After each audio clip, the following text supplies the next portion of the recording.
Então, convido você a abrir comigo em Mateus, no capítulo 25. Eu vou pedir para você me ajudar a tirar o eco que tem aqui na frente, tem um eco. Mateus capítulo 25, vamos abrir juntos, e eu vou pedir para você, se quiser e puder, se colocar em pé, para a gente fazer a leitura. Mateus capítulo 25.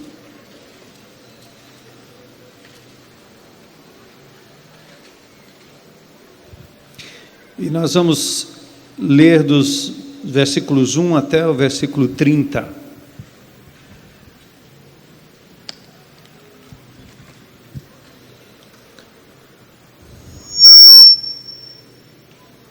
Mateus capítulo 25, eu acho que é o volume aqui, baixa o volume aqui do meu retorno, fica bom. Mateus capítulo 25, agora sumiu. Vamos lá, verso 1. O reino do céu será, pois, semelhante a 10 virgens, que pegaram suas candeias ou lâmpadas, e saíram para encontrar-se com o noivo. 5 delas eram insensatas, e 5 eram prudentes. As insensatas pegaram suas candeias, mas não levaram óleo. As prudentes, porém, levaram óleo em vasilhas junto com suas candeias. O noivo demorou a chegar, e todas ficaram com sono e adormeceram.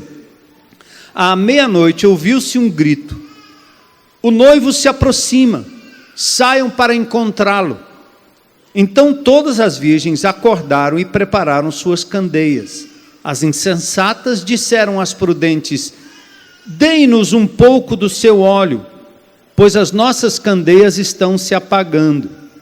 Elas responderam: não, pois pode ser que não haja o suficiente para nós e para vocês. Vão comprar óleo para vocês.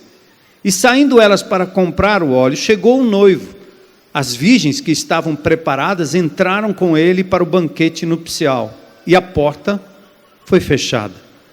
Mais tarde vieram também as outras e disseram: Senhor, Senhor, abra a porta para nós. Mas ele respondeu: a verdade é que não as conheço. Portanto, vigiem, porque vocês não sabem o dia nem a hora. E também será o reino de Deus, claro, como um homem que, ao sair de viagem, chamou os seus servos e confiou-lhes os seus bens.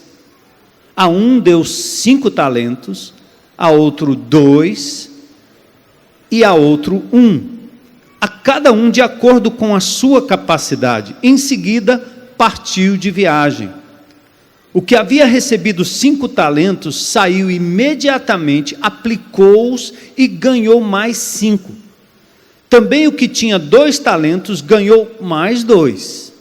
Mas o que tinha recebido 1 talento saiu, cavou um buraco no chão e escondeu o dinheiro do seu senhor. Depois de muito tempo, o senhor daqueles servos voltou e acertou contas com eles. O que tinha recebido 5 talentos trouxe os outros 5 e disse: o Senhor me confiou 5 talentos, veja, eu ganhei mais 5. O Senhor respondeu: muito bem, servo bom e fiel, você foi fiel no pouco, e eu o porei sobre o muito. Venha e participe da alegria do seu Senhor. Veio também o que tinha recebido 2 talentos e disse: o Senhor me confiou 2 talentos, veja, eu ganhei mais 2. E o Senhor respondeu: muito bem, servo bom e fiel, você foi fiel no pouco, e eu o porei sobre muito. Venha e participe da alegria do seu Senhor. Por fim, veio o que tinha recebido 1 talento e disse: eu sabia que o Senhor é um homem severo, que colhe onde não plantou e junta onde não semeou. Por isso tive medo, saí e escondi o seu talento no chão. Veja, aqui está o que lhe pertence. O Senhor respondeu: servo mau e negligente, você sabia que eu colho onde não plantei e junto onde não semeei? Então você devia ter confiado o meu dinheiro aos banqueiros, para que quando eu voltasse, o recebesse de volta com juros. Tirem o talento dele e entreguem-no ao que tem 10. Pois a quem tem, mais será dado, e terá em grande quantidade. Mas a quem não tem, até o que tem lhe será tirado. E lancem fora o servo inútil nas trevas, onde haverá choro e ranger de dentes. Vamos orar. Senhor, abrimos o nosso coração agora diante do Teu trono, primeiro para interceder por todos os presos, por todas as autoridades envolvidas, Senhor, neste caos penitenciário do nosso Estado. Misericórdia dos governantes, Senhor. Misericórdia, Senhor, a partir de Brasília, a partir do Cambeba, a partir do Paço Municipal, a partir da Câmara, da Assembleia. Tem misericórdia, Senhor, que estes homens possam de verdade se colocarem diante de Ti e perceber que Tu és o grande juiz, que nada ficará oculto, Senhor, que aquilo que é tirado do povo, aquilo que é recolhido e não programado, não aplicado, Senhor, será também tirado deles de uma forma ou de outra. Misericórdia, Senhor. Quero pedir que o Senhor tenha misericórdia das famílias, dos presidiários, dos parentes, Senhor, dos amigos. Misericórdia destes também que oportunamente ouviram ou ainda ouvirão a Tua palavra. Misericórdia de nós, Senhor. Misericórdia desta cidade, das nossas famílias. Misericórdia, Senhor, essa violência que nos cerca, que o Senhor continue nos guardando do mal e do maligno. E hoje à noite nós queremos continuar Te adorando, abrindo a nossa mente e o nosso coração para a Tua palavra, reconhecendo tudo aquilo que o Senhor tem nos dado, tem colocado em nossas mãos. E nós queremos ser fiéis, Senhor, no investimento daquilo que o Senhor tem nos colocado. Não a serviço do inimigo, não a serviço do pecado, não a serviço de nós mesmos, mas ao Teu serviço, Senhor, para a Tua glória. Usa-nos, Senhor. Tudo que temos e tudo que somos vem de Ti, e nós queremos devolver a Ti, Senhor, para Te alegrar, Te adorar, Te servir. Nós Te pedimos tudo isso em nome de Jesus. Amém. Podem sentar. As oportunidades perdidas. O relógio escatológico, ou seja, se você acompanha a palavra de Deus e todos os textos escatológicos desde o Velho Testamento, escatologia quer dizer a doutrina, o estudo das últimas coisas. O que acontecerá no fim dos tempos? Os cientistas já antecipam grandes desastres no nosso sofrido planeta, dado, obviamente, ao desequilíbrio ecológico. E a palavra de Deus também, não só no Velho Testamento, nos profetas maiores e menores, mas o Senhor Jesus Cristo, em determinadas porções do seu discurso, da sua mensagem, ele entra numa temática escatológica, antecedendo aquilo que acontecerá. Também os apóstolos, ou os escritores do Novo Testamento, como o apóstolo Paulo, também antecipa um pouco daquilo que virá e que acontecerá. Por exemplo, Paulo escreve aos Tessalonicenses e diz que, face a fatídica morte que todos nós vamos experimentar, ele diz, não se entristeçam como os demais que não têm esperança no futuro. E aí ele fala da ressurreição, como será a ordem, assim como Jesus ressuscitou, nós ressuscitaremos. 1 Tessalonicenses capítulo 4, a partir do verso 13 em diante, ele fala sobre o arrebatamento do povo de Deus, para o encontro com o Senhor Jesus Cristo, aquele que está à direita do Pai, aquele a quem nós louvamos aqui, dizendo que Ele é o centro de todas as coisas. Ele não morreu e permaneceu no túmulo, Ele está vivo, está à direita do Pai em majestade, e prometeu um dia voltar para resgatar o seu povo e estabelecer um reino de justiça. Logo em seguida, no capítulo 5 do mesmo livro de Tessalonicenses, o apóstolo Paulo fala que a volta de Jesus, ela pode ser comparada a uma mulher que está para dar à luz. Uma vez que foi concebido a criança, o feto, não tem volta, tem que nascer, vai acontecer. Mas ele também diz que a volta de Jesus é comparada a um ladrão que vem à noite e não manda aviso, vai acontecer a qualquer momento.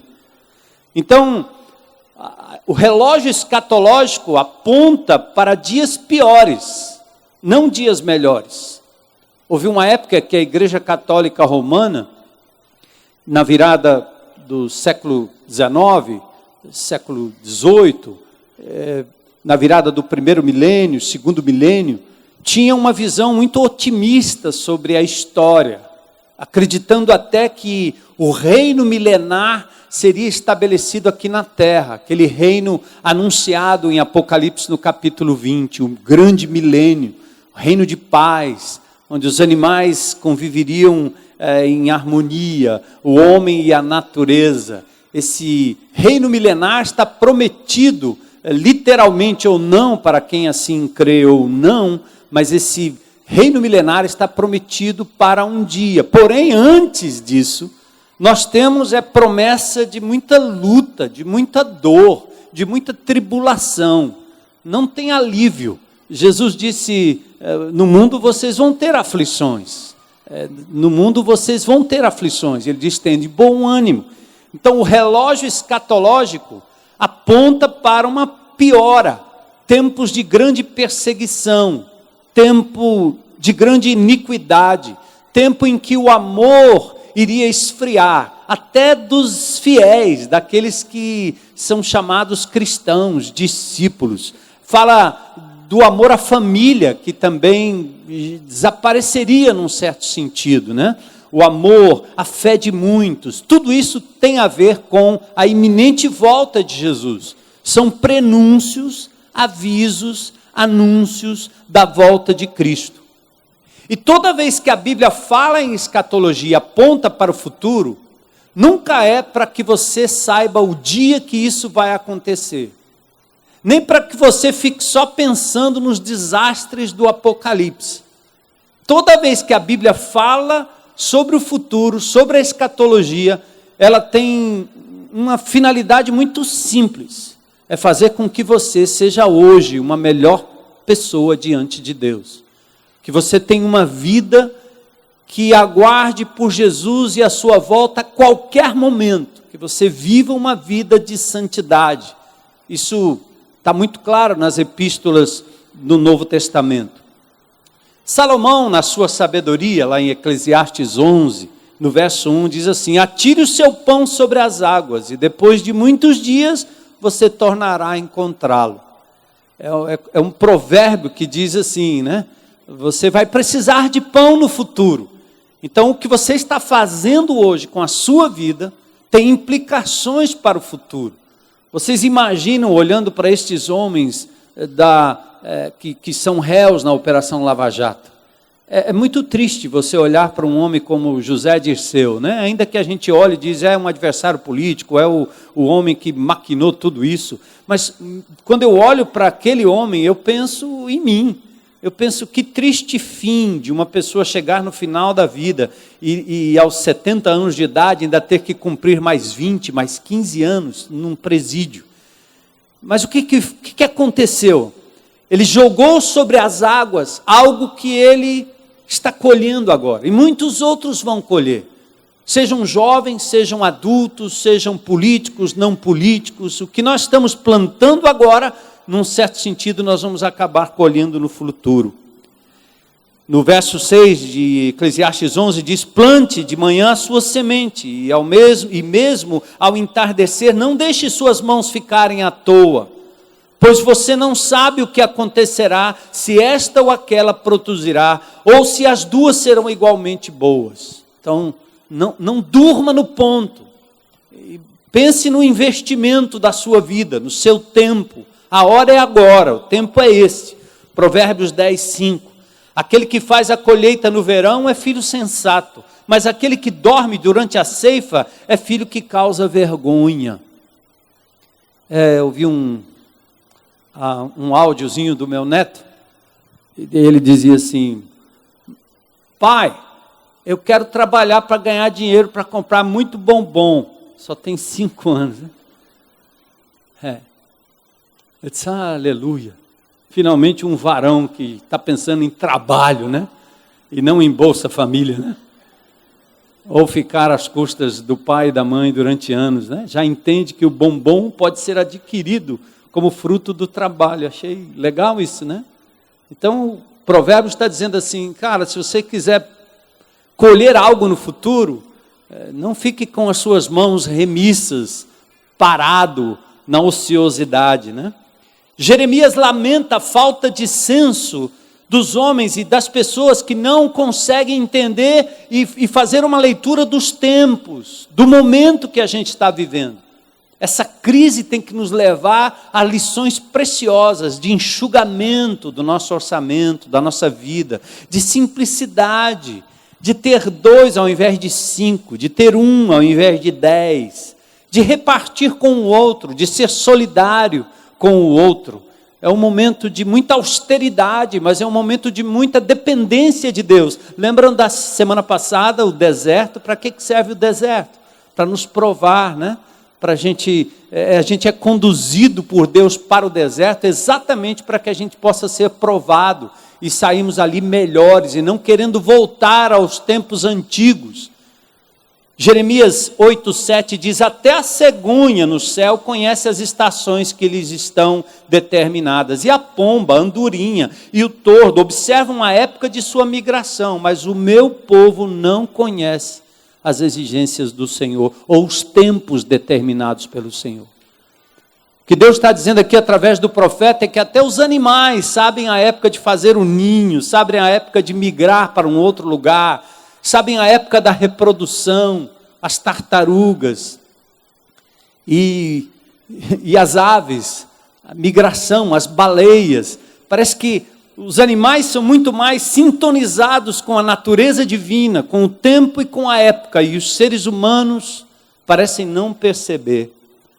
Hebreus 3, 7, 8 diz, assim como diz o Espírito Santo, hoje, se vocês ouvirem a voz do Senhor, não endureçam o coração, como na rebelião, durante o tempo da provação no deserto. Não sejam rebeldes. Se Deus está falando com você, ouça, o tempo é agora, não é amanhã. E Jesus então completa a advertência dizendo que nós devíamos andar enquanto é dia, a noite está chegando. João 12, 35, 36, disse-lhe então Jesus, por mais um pouco de tempo a luz estará entre vocês. Andem enquanto vocês têm a luz, para que as trevas não os surpreendam, pois aquele que anda nas trevas não sabe para onde está indo. Creiam na luz enquanto vocês a têm, para que se tornem filhos da luz. Advertências tremendas do Senhor, quanto ao bom uso do tempo que Ele nos dá, dos talentos que Ele também nos dá. Esse é o contexto de Mateus capítulo 25, o prenúncio da manifestação do reino de Deus, final dos tempos, a manifestação do Rei Jesus virá em breve. E isso requer uma atitude da nossa parte, uma atitude de prontidão.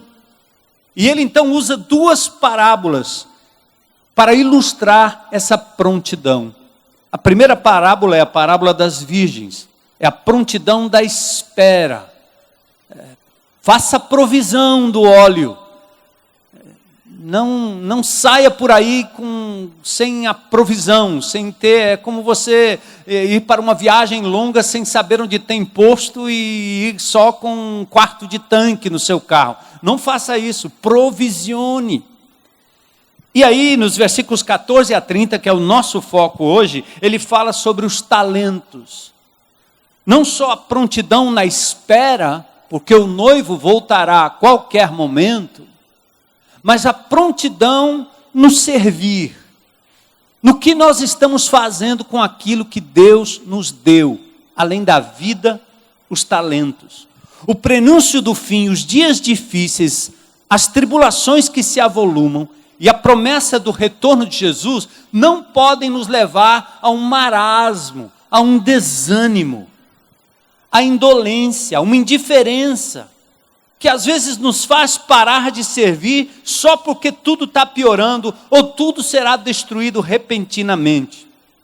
Quero lembrar aqui, em meados do século XIX, o surgimento dos adventistas do sétimo dia.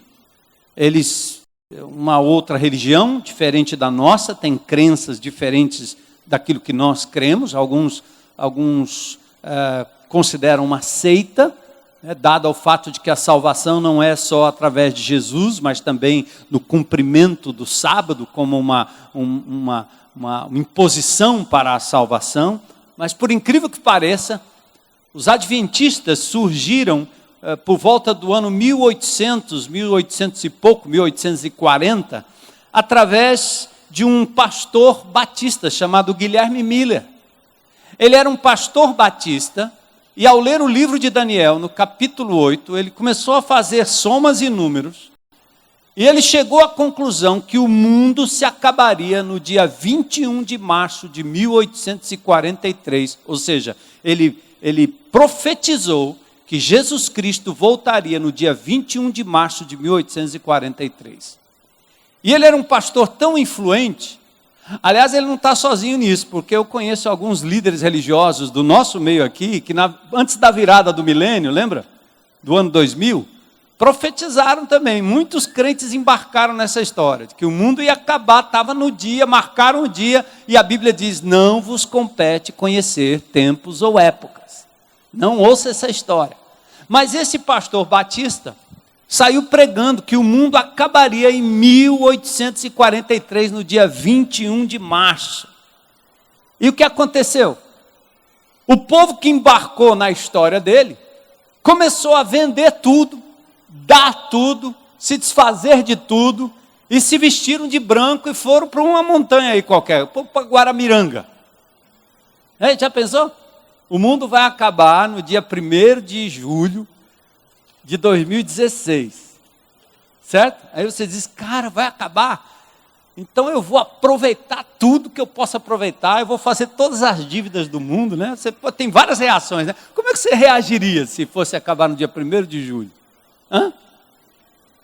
Jesus vai voltar, vai descer em Guaramiranga.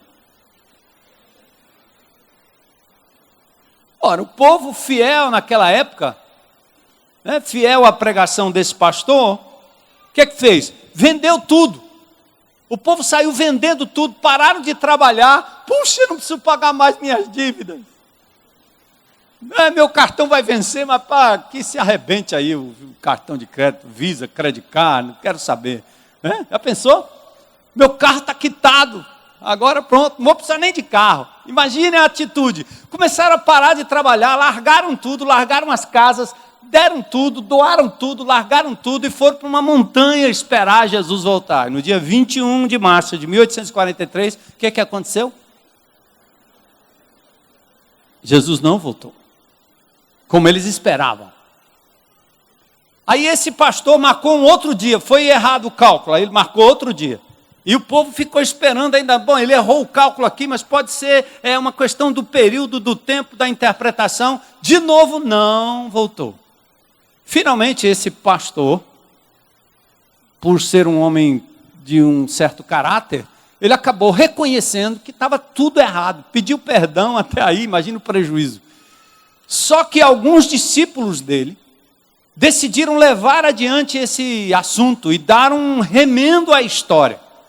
E foi aí que 3 indivíduos, Hiram Edson, Joseph Bates e Ellen White, que escreveu o livro O Retorno, inventaram uma história, que receberam uma revelação de Jesus e que o retorno de Cristo não foi visível. Ele retornou, mas ele entrou no Santo dos Santos e lá encontrou a arca, e lá abriu a arca, e lá tinha as tábuas da lei, e tinha o sábado piscando para dizer que agora vocês têm que guardar o sábado. Ele não voltou visivelmente, mas ele voltou invisivelmente. Ou seja, inventaram uma outra história que não tem em nenhum outro lugar na Bíblia, e assim surge um movimento, aquela época chamado de adventista. Esse fenômeno não é novo, porque nos dias do apóstolo Paulo aconteceu a mesma coisa. Paulo falou sobre a volta de Cristo e os crentes pararam e queriam simplesmente deixar tudo. Por isso ele escreve em 2 Tessalonicenses, no capítulo 3, versículos 10 a 13, ele diz assim: quando ainda estávamos com vocês, nós lhes ordenamos isso. Se alguém não quiser trabalhar, que também não... Que pessoal? Pois ouvimos que alguns de vocês estão o quê? Ociosos. Não trabalham, mas andam se intrometendo na vida alheia. Ainda tem tempo para fofoca, claro, né? Não cansa. As tais pessoas ordenamos e exortamos do Senhor Jesus Cristo que trabalhem tranquilamente, comam do seu próprio pão. Existe uma possibilidade que o apóstolo Paulo aqui está falando daqueles que estavam aguardando a vinda de Cristo e, como argumento, pararam de trabalhar. Mas, amados, Jesus, como servo sofredor, pelo preço do seu sangue, da sua vida, nos resgatou das mãos do inimigo. E Ele está construindo e edificando a sua igreja.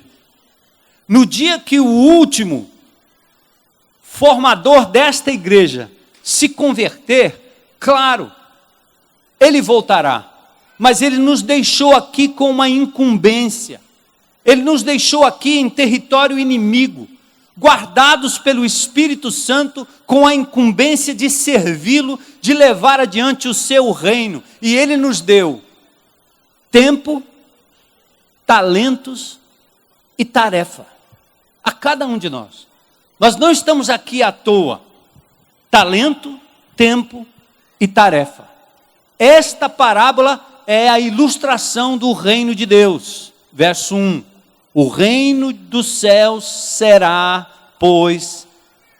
E no verso 14 ele diz: e também será o reino de Deus como um homem que ao sair de viagem chamou seus servos e confiou-lhes os seus bens. Verso 14, os talentos, os bens. Um homem aqui se ausenta do país. Uma figura do próprio Senhor Jesus Cristo que há mais de 2000 anos atrás nos deixou. Foi e disse que voltaria da forma que nós o vimos ir. Um homem se ausenta do país, tempo indeterminado. Mas ele chama seus servos. Aqui são escravos, artistas, artesãos, profissionais treinados. Essa palavra grega doulos tem essa ideia. Ele chama os seus servos e confia-lhes seus bens, seus pertences. Percebe que não são pertences dos servos. Isso é uma primeira conotação de que tudo que eles têm, tudo que eles possuem, não lhes pertencem. Estas coisas são administradas pelos servos. Eles usufruem de tudo, mas pertencem ao seu Senhor. Ele lhes confia bens, e aqui traduzido como talentos, dinheiro ou medida de peso. Cristo está à direita do Pai em majestade, e um dia Ele nos chamou, nos deu o Espírito Santo e nos dotou de dons. Dons que nós recebemos desde a criação, e eu quero refrasear aqui para dizer assim, talentos que Deus deu a cada um de nós. Desde que você foi criado, independentemente do seu pai, da sua mãe, da sua família, da sua criação, Deus lhe criou com determinados talentos, diferente de outras pessoas, marcas que lhe diferenciam de outras. Você é focado em tarefa, você é focado em pessoas, você é mais cérebro, você é mais coração, você é mais misericórdia, você é mais lógico. Você tem o dom de ensinar, você tem o dom de liderar, ou tem o dom de servir, ou gosta de estar nos bastidores. Pensa no seu perfil. Deus lhe criou assim. Todos nós nascemos com talentos variados dados por Deus. Cada pessoa tem pelo menos 1, 2 ou 3 talentos. Imagine o seu. Mas à medida que nós nos distanciamos de Deus e nascemos em pecado, nossos talentos foram colocados à disposição do inimigo de Deus e à disposição de nós mesmos. Nós ignoramos o nosso Criador, aquele que nos fez, o grande arquiteto, o grande poeta, o grande tapeceiro, e passamos a usar os nossos talentos para os nossos próprios prazeres e entregamos os nossos talentos a serviço do inimigo. Por isso muitos de nós destruímos a nossa vida, cheia de talento, mas destruída. Cristo está à direita do Pai, Ele nos dotou de dons e talentos. Onde entram os dons? Só para explicar. Talento é natural. Todos nós podemos cantar. Alguns têm o talento de cantar, talento para cantar. Outros não cantam, eles estão lentos, né? Talento demais, não canta de jeito nenhum. Quando é que o talento se transforma em dom? Na medida em que você é possuído pelo Espírito Santo de Deus, o talento, que é a sua voz, é usada como um instrumento para trazer edificação, graça, misericórdia, salvação, restauração para a vida do outro. Entende? Alguém pode tocar a bateria ou qualquer um desses instrumentos aqui e fazer isso de uma forma a servir o inimigo e a destruir o inimigo. É o talento usado por alguém. Nós temos nesses últimos dias aí grandes bandas de rock do passado, alguns da minha época, Guns N' Roses, AC/DC, certo? Os caras com talento, pense no talento, instrumental fantástico, talento na voz fantástica, mas quem conhecia, como eu conhecia as letras de Guns N' Roses e AC/DC, não pode deixar de pensar que eles induziram jovens e mais jovens ao suicídio, ao uso das drogas, à prostituição, à loucura, ao endemoniamento, e muitos deles se submeteram a isso para compor suas músicas. Era escrachado a forma com que eles aviltavam o próprio Jesus, a palavra de Deus, a verdade, a família e tudo isso. Ou seja, instrumento de Deus usado, talento dado por Deus usado a serviço do inimigo de Deus. Você pode admirar o talento, pode admirar isso e etc. Mas estava a serviço de quem?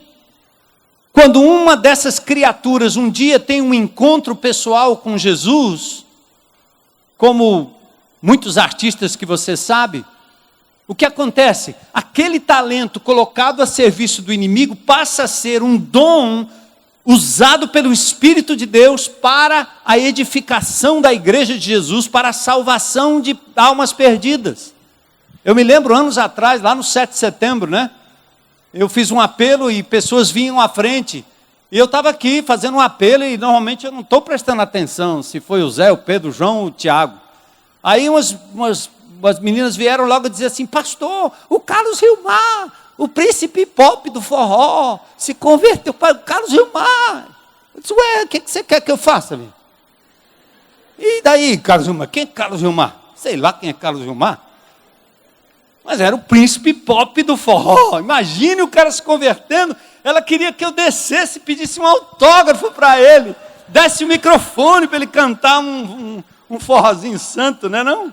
Ou, sei lá. Eu disse: que Carlos Hilmar. E depois veio a pressão, né, sobre mim. Olha, ele tem talento, ele agora vai cantar para Jesus, põe ele aí. Eu encontrei com o Carlos Hilmar e fiz um negócio com ele. Eu disse: você vai passar 1 ano calado. 1 ano calado, sentado. Sabe por quê? Porque tudo que tinha na cabeça daquele homem era sensualidade. E ele sabia disso. E ele precisava colocar para dentro dele agora, que tinha o Espírito de Deus e que estava entregue a Jesus, ele tinha que colocar para dentro dele agora o conteúdo da palavra de Deus. Aí, ao invés de gritar outra coisa, ele gritava, ô glória! Então, o talento natural dado por Deus, colocado a serviço do inimigo, foi agora usado e tem sido usado como um dom de Deus, para a edificação de muitas vidas, da minha vida, da nossa vida, e assim muitos outros.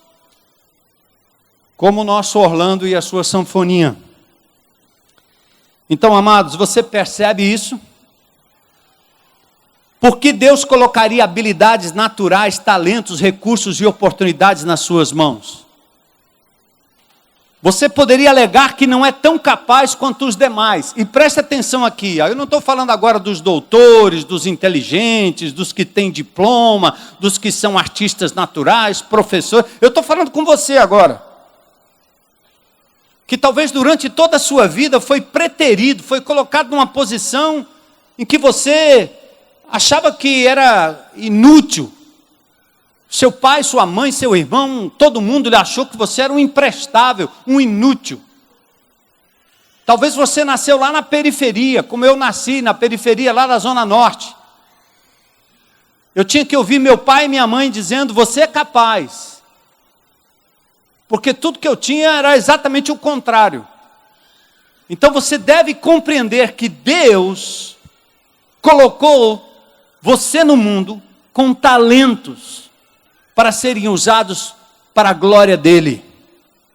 Você é capaz e muito capaz. Se você tem muito talento ou pouco talento, o Senhor tem colocado nas suas mãos dons e talentos. Então eu quero levar você já sabe aqui o final da história, mas vamos caminhar juntos para você lembrar, eu me lembrar também, qual é o critério divino para o uso do talento. Verso 15. A um, ele deu, quantos talentos, gente? 5. A outro, e ao outro, cada um de acordo com a sua capacidade. Em seguida partiu de viagem. A um 5, a outro 2, a outro 1. Ele deu oportunidades, exposição, conhecimento, posição, localização, personalidade, visão, autoridade, capacidade. Qual foi o critério da distribuição? Ele deu a cada um segundo a sua capacidade. Porque o Senhor conhece o meu potencial e o seu potencial. O soberano Criador conhece a nossa estrutura. Por isso Ele mesmo se encarrega de colocar em suas mãos aquilo que de fato você pode fazer, pode carregar, pode executar, pode conquistar. Por isso o tratamento é individual e em igual proporção. Não inveje ninguém. Você não tem que ser Billy Graham, você não tem que ser Malafaia, você não tem que ser ninguém. Você tem que ser você mesmo. Você não tem que ser Armando Bispo, você não tem que ser José Edson, você não tem que ser Orlando, não tem que ser Johan, você tem que ser você mesmo. Diversidade, criatividade, individualidade, não uniformidade. Por isso nós somos diferentes. Toda vez que nós nos reunimos num grupo de relacionamento, pode acreditar, cada cabeça, cada pessoa tem dons e talentos diferenciados. Isso é tão maravilhoso, que o apóstolo Paulo dizia à igreja de Corinto, não vos falta nenhum dom. Quando meia dúzia de pessoas acham que tem o dom de ensino, e que por isso todo mundo tem que parar para ouvir, como se fosse o pastor pregando domingo à noite, ele está menosprezando a capacidade do Espírito Santo de colocar numa roda de 3 ou 4 pessoas os dons necessários para que aquele grupo possa funcionar. Não menospreze o dom que Deus colocou e o talento que Deus colocou na sua vida. Não menospreze. Por isso não cabe comparação. Não cabe nem falsa humildade. Essa de que, eu não sei, eu não consigo, eu não sei fazer nada. Também não cabe soberba. Achar que você é o único. A única pessoa capaz. Por isso, em Romanos 12:3 diz: pela graça que me foi dada, digo a cada um de todos vocês, não tenha de si mesmo um conceito mais elevado do que você deve ter. Ou seja, não pense mais do que você deve pensar sobre você mesmo. Mas, por favor, também não pense menos. Não deixe que o mundo e o diabo digam que você não pode, que você não é capaz. Não diga isso. Não aceite isso.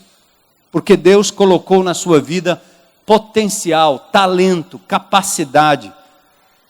Então, a primeira coisa que Deus colocou nas mãos de cada um: talento, bens, capacidades, capacitações.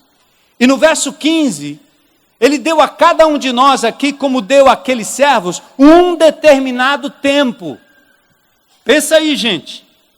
Então partiu, verso 19, depois de muito tempo voltou o Senhor daqueles servos e ajustou contas com eles.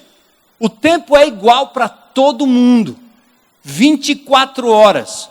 O tempo é igual para todos nós. O que importa é o que nós vamos fazer com o nosso tempo. Eu não gosto quando as pessoas me dizem assim: você é um homem muito ocupado. Não. A pessoa quer dizer isso para dizer assim: eu queria que você fizesse tal coisa, mas como eu sei que você é muito ocupado, você não vai fazer. E eu tenho que fazer a pessoa entender que eu faço aquilo que é prioridade. Eu poderia fazer 1 milhão de coisas, mas eu preciso priorizar e focar naquilo que Deus me deu para fazer. Eu tenho o mesmo tempo que todo mundo tem, mas eu priorizo com quem eu vou estar, onde eu vou estar, com quem eu vou falar. É uma questão de prioridade. O tempo de parar, o tempo de pausar, o tempo de atender, o tempo de trabalhar, tudo isso é uma questão de prioridade. Então, temos o mesmo tempo. A tua vontade, Senhor, não a minha vontade. A tua agenda, não a minha agenda. Um fator complicador para nós, sabe qual é? É exatamente a ausência do rei. Se Jesus estivesse aqui com um chicote, todos nós estaríamos servindo o Senhor, colocando nossa vida, lembrando-se dele todo o tempo e dizendo: Senhor, isso aqui é para o Senhor, a minha casa é para o Senhor, meu estudo é para o Senhor, meu trabalho é para o Senhor, minhas coisas são do Senhor. Se ele estivesse aqui com um chicote todo o tempo, mas acontece que ele se ausentou por um tempo. Mas o seu Espírito está conosco. Por isso que nós temos ensinado essa igreja a andar na presença de Deus e ter encontros pessoais com o Senhor. E compreender que o Espírito Santo não está aqui só no domingo. Ele está com você quando você sair daqui, quando você dobrar naquele estacionamento, quando você entrar na BR, Ele continuará com você. Ele está no seu trabalho, Ele está na sua casa, Ele está todo o tempo com você. Nós precisamos ser um povo que anda na presença de Deus e tem consciência da presença de Deus. Porque é só Ele que vai nos restaurar, vai nos frear e vai nos fazer, usar muito bem o nosso tempo e o nosso talento. Pense nas coisas que mais ocupam a sua mente durante a semana. Trabalho? É justo. Mas às vezes o trabalho se torna um escape. E você acaba não dando atenção nem para você mesmo, nem para a sua família. Muito menos para as coisas de Deus. Como é que você pode trocar um tempo com o Senhor por algo chamado trabalho? É claro que você não deve, como crente em Cristo Jesus, estar lendo a Bíblia na hora do expediente. A hora do expediente é a hora do trabalho. Mas será que você não pode priorizar o Senhor e levar Ele consigo no seu trabalho e fazer as suas tarefas como se fosse para o Senhor e não para o seu patrão? Então, pense no seu trabalho. Às vezes ele se torna justificativa para você não voltar para casa. Ou até para você não se envolver no ministério. Pense no teu lazer. É o futebol? É o jogo? É o estádio? É a TV? É o computador? É a praia? É o sítio? Coisas boas, muito boas, que podem tomar prioridade dentro do tempo que dispomos. Há tempo para todo propósito debaixo do sol. Mas imagine o que vocês estão fazendo com o seu tempo. as prioridades, aquilo que você separa como família, como indivíduo. Por isso a oração de Moisés e a exortação de Paulo. Moisés diz no Salmo 90, 12, ensina-nos a contar os nossos dias, para que a gente alcance um coração sábio. Ensina a gente a contar os nossos dias, Senhor. Nosso tempo aqui é curto. Paulo diz em Efésios 5,16, vamos remir o tempo. Ou seja, aproveite o máximo cada oportunidade, porque os dias são maus. Olha o alerta escatológico. Nós estamos vivendo em dias maus. Então aproveite o seu tempo, use bem o seu tempo. Estabeleça relacionamentos. Coloque o teu coração naquilo que pode te dar dividendos de relacionamento, de amizade. O que o Senhor espera de todos nós? Igual esforço e não igual resultado. Visto que cada um recebe um tipo de talento e um tipo de dom. A tarefa, hora de fazer valer o talento dado e o tempo disponibilizado. Vamos lá, verso 16. O que havia recebido 5 talentos, saiu imediatamente, aplicou e ganhou quantos mais? 5. O primeiro foi imediatamente investir de modo a duplicar o patrimônio do Senhor. Se tem algum economista, contabilista, pessoal que gosta de números aqui, pense em termos numéricos, mas pense também em termos metafóricos e simbólicos. É alguém que recebe de Deus algo e faz daquilo um investimento capaz de dar dividendos para o próprio Senhor. Você vai entender melhor a aplicação disso. Mas também o que tinha 2 talentos ganhou, verso 17, mais quantos? 2. O segundo foi e duplicou o patrimônio, demonstrando um esforço semelhante ao primeiro. Percebe, aqui não é questão de quantidade. Quem tinha 5, duplica 5. Quem tem 2, duplica 2. Mas o que tinha recebido 1, saiu, cavou um buraco no chão, escondeu o dinheiro do seu senhor. O terceiro fez o quê com o talento? Ele protegeu, guardou, enterrou o talento. Era uma forma até legítima de esconder o tesouro, mas nunca seria a melhor forma de investimento. De que vale a semente sem que seja plantada, de que vale o amor recebido se não for repartido. O que Deus nos tem dado de graça, nós temos que dar de graça. O pouco recurso deveria ter sido aplicado da mesma forma daquele que tinha mais recursos. O que isso nos mostra nessa parábola? Que aquilo que o Senhor tem nos dado não é para nós mesmos, não é para a gente reter. Salvação nos é dada para nos enviar para o céu, mas é para que a gente possa ter misericórdia e sermos capazes de dar a nossa vida para que outras pessoas tenham vida. Amor não é para nós mesmos. O amor egoísta, humano, é aquele que busca o seu próprio desejo. Alguém olha para uma menina e diz, eu te amo. E porque ele diz, eu te amo, essa menina tem que satisfazer todos os seus desejos. Ou um marido, déspota, machista, que ama a sua esposa enquanto ela lhe serve. Porque no momento que ela para de servir, ele diz que deixa de amar e que não gosta mais. E se pensar diferente, se falar diferente, já não serve mais, não presta mais. Porque é um amor egoísta, é um amor que busca extrair das outras pessoas para o seu próprio benefício. E quando ele é assim em casa, ele é assim no trabalho, ele é assim em todo canto. O amor dele é fácil de comprar, é fácil de manipular. O amor de Deus é diferente. O amor de Deus é como o amor da mãe, que vê um filhinho com microcefalia e não joga no lixo. Ama. Que vê uma criança que talvez não tenha condições de correr, de andar, de ser artista, de ser um corredor, um jogador, mas ela não descarta, ela ama. Porque o amor vai restaurando aquela criança e dando àquela criança significado. Porque esse amor é recebido de quem? De Deus. Romanos 5,5. O amor de Deus foi derramado no meu coração. Eu não posso represar. É como os crentes que se reúnem semana após semana para ficar resolvendo o problema um do outro. Eles já estão com o passe da salvação nas mãos e pouco se importa com os amigos que ainda não conhecem o amor de Jesus. É amor que quer só para si, benefício pessoal. Tudo que Deus derrama na sua vida, meu amigo, é em prol do outro. Passa adiante, passa adiante, passa adiante.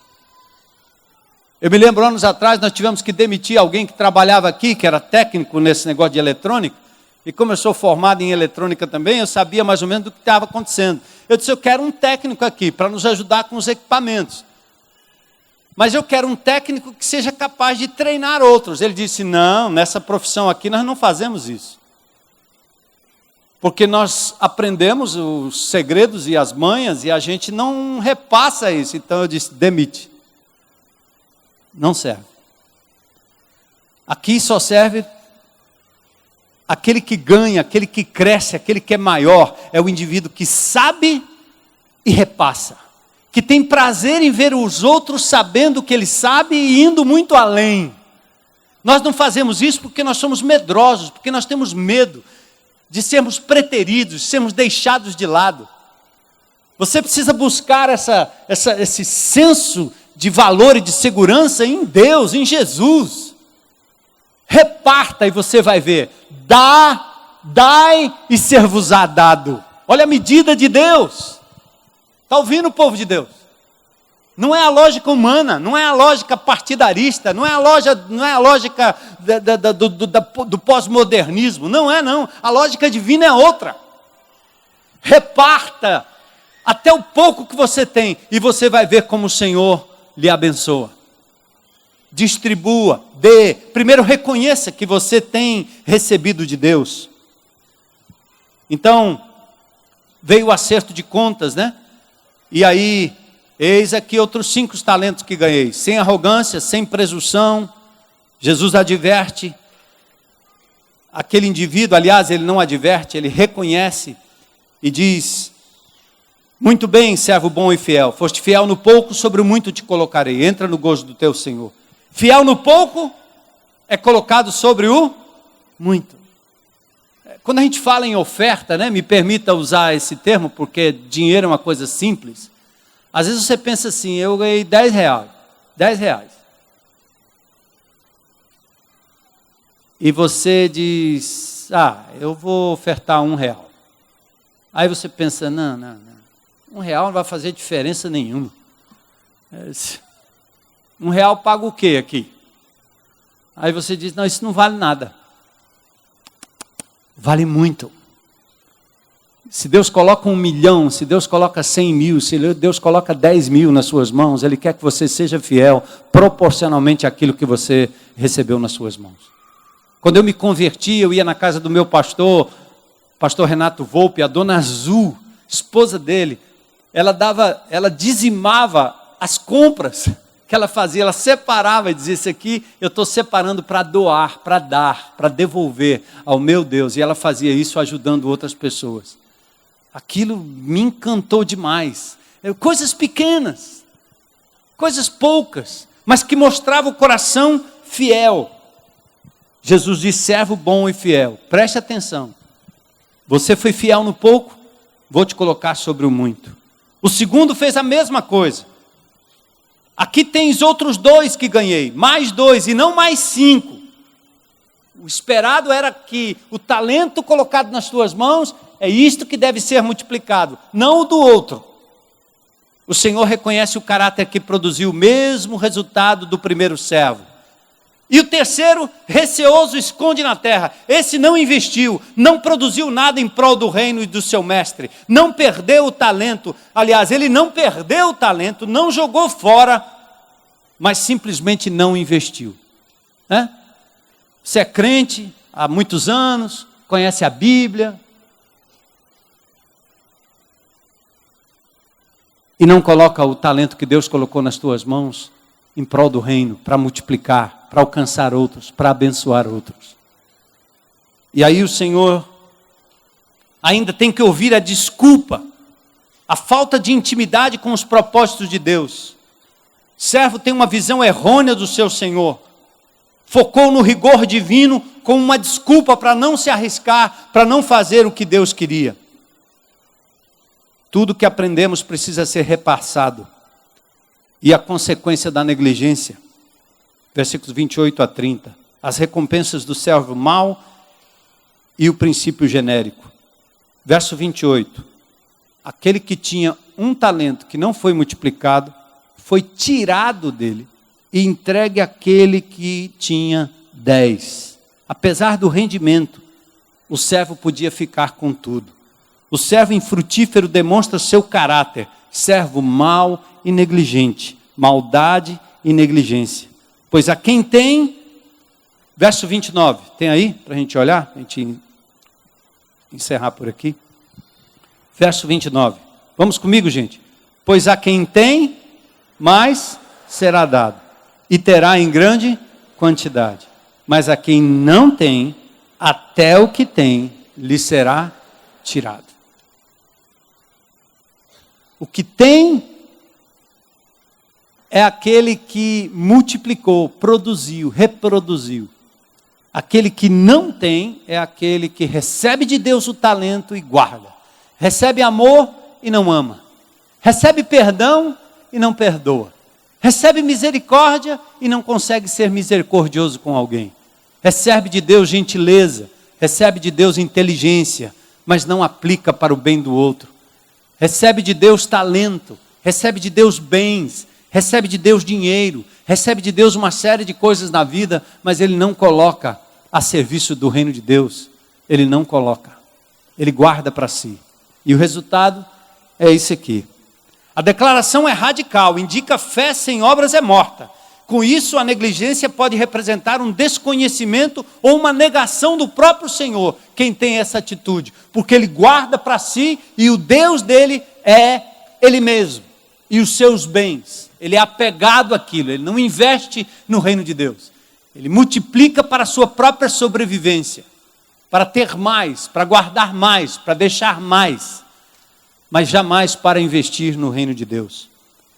As possibilidades desse tipo de servo, primeiro ele vai ser condenado às trevas, lançado para fora, e aí a ideia de que esse servo não sabe nem quem é o Senhor dele. Mas alguns serão salvos como que pelo fogo, né? 1 Coríntios 13, 15. Concluindo, o Senhor Jesus um dia voltará para nos buscar, amém? Ele vai requerer de nós o justo resultado dos dons e talentos que Ele deixou em nossas mãos.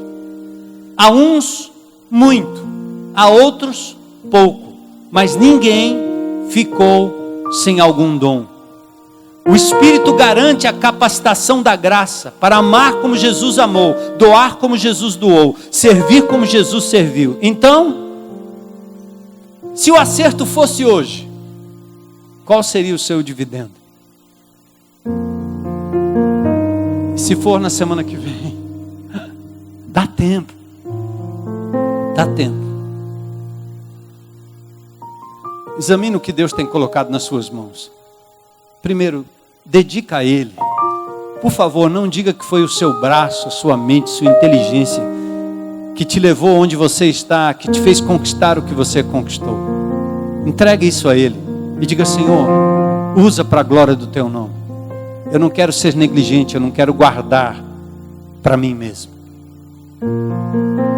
O maior dom que alguém poderia dar por outra pessoa é o seu próprio filho.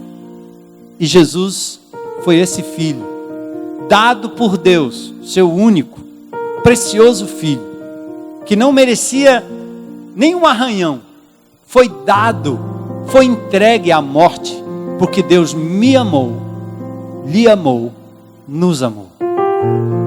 O que mais nós podemos fazer por Ele? Amém, né?